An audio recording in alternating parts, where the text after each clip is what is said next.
media often is aligned with the wrong type of KPIs. Our concern that media dollars are being wasted.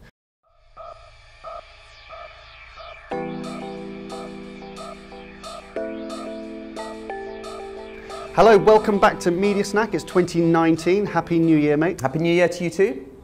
Good, good.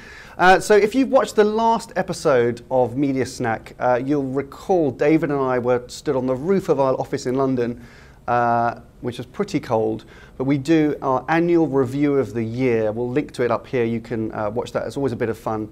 We look at 10 kind of really significant things that happened across the year. And we always end the episode and we always make one prediction of the year ahead. We don't go into this big long list of detailed predictions, and it's a one word. And our word of 2019 for media is growth.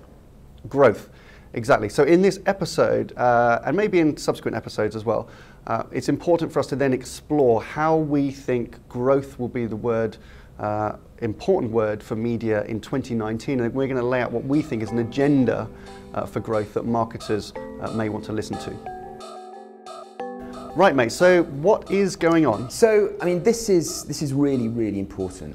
Certainly since 2015, and perhaps even slightly before that, what we've seen is a gradual but important shift in the way that marketeers look at media.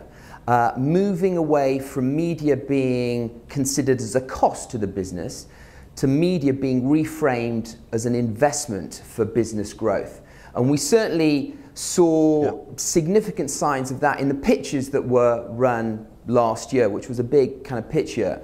Our prediction for 2019 is that is going to consolidate even with more clients looking at media as a key driver for business growth, delivering a competitive advantage. Yeah, and there's been, I mean, you know, the last few years, really since the, you know, it's been our continuing narrative on Media Snack is our concern that media dollars are being wasted. You know, that our industry's obsession with media being a commodity and obsessing with price and discount means that marketers are very likely, I was going to say probably, I'm certain marketers are wasting millions of dollars every year trying to buy media that doesn't drive a business outcome, and they're buying it because it's cheap. And we've, you know, the whole industry has been a race to the bottom to provide cheaper and cheaper media. It just doesn't drive business.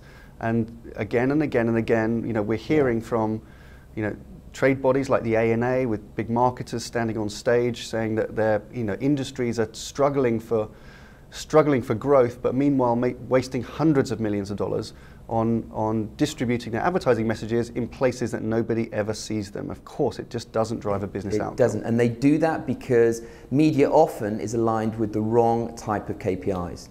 And media directors, in some cases, are driven by the wrong behaviors internally. So that, we think, is going to change this year. So what are the implications? Well, growth, that's the implication. That's the hopeful outcome of change of behavior, but the kind of implications for a marketer, like the behavior that has to change, is in a few ways. One is to get KPIs for media aligned to growth outcomes, not aligned to cost and discount. That's the main thing. So as soon as you start looking at your media budget as an investment for growth and you measure it that way, rather than a cost to be managed downwards, then that's a significant shift. So that's the first implication, is that it has to change the KPIs.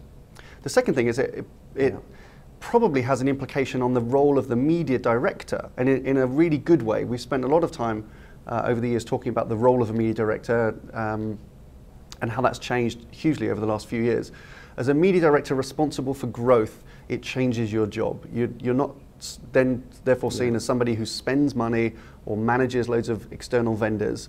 You should be a stakeholder for growth, and that's going to be a huge implication in the change of the media director's role. And then I guess related to that, I suppose, is the role that their procurement colleagues will play. So, you know, historically maybe procurement incentivized by, you know, squeezing more value or reducing pricing. We've got to get marketing and procurement stakeholders on the advertiser side far better aligned around a growth agenda. So that's going to be another huge implication for the advertiser. I also think there are going to be implications on the agencies, but in a really positive way, because I think the agencies are going to embrace the opportunity of helping clients kind of redefine kind of media productivity and media value rather than just kind of cost. And I think that's something that they're looking for. But it forces the agencies to push back on the way that they're remunerated. Okay, so commission-based remuneration will not work in this fresh new environment. They need to push back on that and insist that they're being paid properly, because that will enforce the right agency behaviours. So I think these are important implications, but also from the agency side. Exactly. The bold and confident agencies will position themselves as partners in growth. They have to do that. Absolutely. And that has all the implications that you're talking about, the change of contract, change of payment model. You're either that as an agency, or you are an agent in cost reduction and scale buying, things like that. You've got to, I think it's a huge crossroads now, or a fork in the road for agencies. When marketers have a growth agenda, it has huge implications for the way the agencies behave. Right, so this sounds like a really exciting agenda, a growth agenda for marketers. So right now, the beginning of the year, what should you be thinking? 3 things. The first thing is change the narrative internally. Create a culture where media internally is not measured against price, savings and discounts, but rather value. That's really important. The second thing is build a business case for your CMO, for your CEO, that illustrates the value that media can have in driving a business outcome. And the third thing is, assume accountability. So take a leadership role internally and grasp responsibility for that growth agenda when it comes to media. Yeah. It's really, really good advice. I mean, I think any media director at the start of this year, may be feeling a bit bruised from the last couple of years, because you've kind of been dragged all over the place, like with additional responsibility and accountability for media. But I think increasingly, certainly a lot of the advertisers that we're talking to, and I think many media directors around the world will be excited to understand how their responsibility, the investment that they manage on behalf of their business, can be repositioned internally as a contributor for growth, and then the very positive message that then sends to the wider industry, that we will not tolerate low quality media just on the basis that it's a commodity and it can be bought at a cheaper price. I mean, this is the year where all that changes. Right. Okay, mate. Good week 4. Good week, good start to the year for Sir Martin Sorrell. So amongst all the noise that is coming out of CES in Vegas, I've seen Martin Sorrell everywhere, having interviews with news channels, interviews in magazines, in newspapers, talking about S4C and his new agenda for this year. And it's a really clear narrative, it's a really simple narrative. He's incredibly passionate about it. And I mean, really, really powerful stuff. So I think it's been a really good week for him, and I think he's rehearsing for Davos in a couple of weeks' time. Yeah, exactly. And it's been a bad week for... Well, a bad week, I mean, you just mentioned CES, so this is the Consumer Electronics Show, which is this very, very large trade show for the tech industry. It's not an advertising conference at all, but it does draw many, many advertisers, and particularly many kind of agencies over to Vegas for the week to look at lots of kind of innovations in technology. The things that get the headlines are many of the kind of ridiculous things. There's a whole section devoted to kind of connected toilets, and there's about 30 different people that are, debuting driverless cars and all of this kind of stuff. There's lots of questions. The thing about the reason I'm saying it's a bad week, maybe for CS, is that I've got a feeling it's peaked.